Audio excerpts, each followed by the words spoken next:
Alrighty, in this example, we have a person on a water ski jump, right? They're going with some initial speed of 14 meters per second, and notice that's oriented at some angle, right, to the horizontal. It's not specified, but it turns out we won't need it, okay? That's at point A, is when they leave the ramp.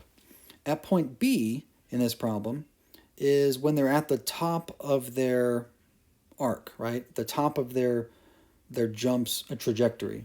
And the problem says they're moving at a speed of 13 meters per second horizontally. And so in this very grainy, very poor picture, which I apologize for, the change in height between points A and B is what we want to use, right? That's the important thing here. Because notice it doesn't say the height above the water, because we don't actually need it. So what are we solving for? Well, we're solving for that change in height. Okay? We're assuming some initial speed and some final speed. Okay? And by the way, that initial and final are just between 2 points in the problem. So what do we know? Well, this is a conservative energy conservation problem. Okay, we're not worrying about air resistance in this case. If there was friction on this ramp, which there probably was a little bit, we don't care about it. Because for this problem, we're only worried about their speed just as they leave the ramp and their speed at the top of their trajectory. We don't care what happens during this ramp, just whatever speed they have at the end. Okay, so we're not dealing with friction here. So we're really dealing with the force of gravity, which is a conservative force. Thus, we can use conservation of energy, which says that the energy initial equals the energy final. Right? So if we start out here, we can write the initial kinetic plus the initial potential equals the final kinetic plus the final potential. Right? So let's write out what these expressions are. Kinetic energy always has the form of 1/2 mv squared. Potential energy is always mg times some height, right? So we'll call it, I don't know, h or y initial, whatever you want.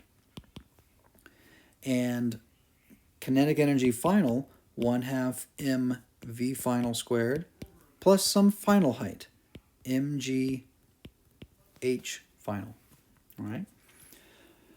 Notice again that the speeds, right, in this problem, the angle is not specified, right? The angle at point A is not specified because you don't need it. It's the speed, not the velocity, that's important here. And that makes things much, much easier, right? I'm sure you all have horrible memories from chapter 4 in projectile motion and having to deal with angles and components, right? This is much, much easier.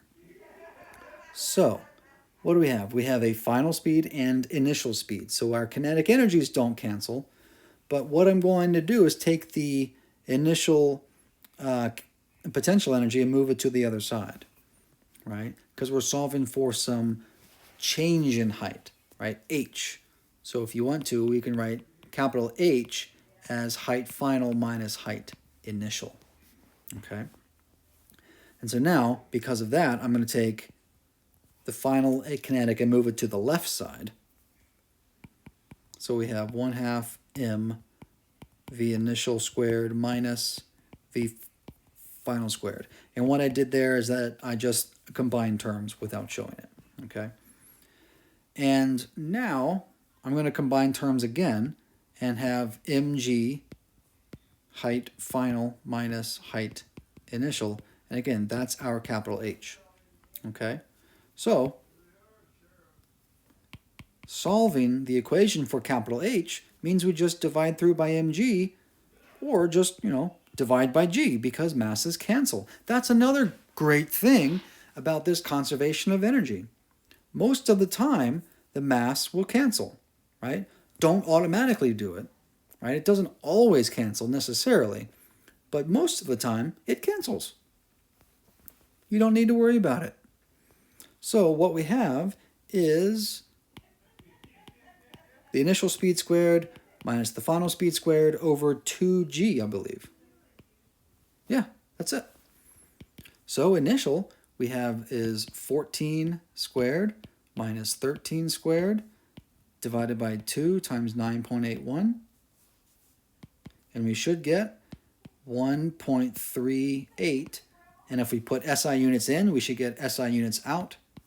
So 1.38 meters as the change in height from A to B. And that's it. Thanks for watching.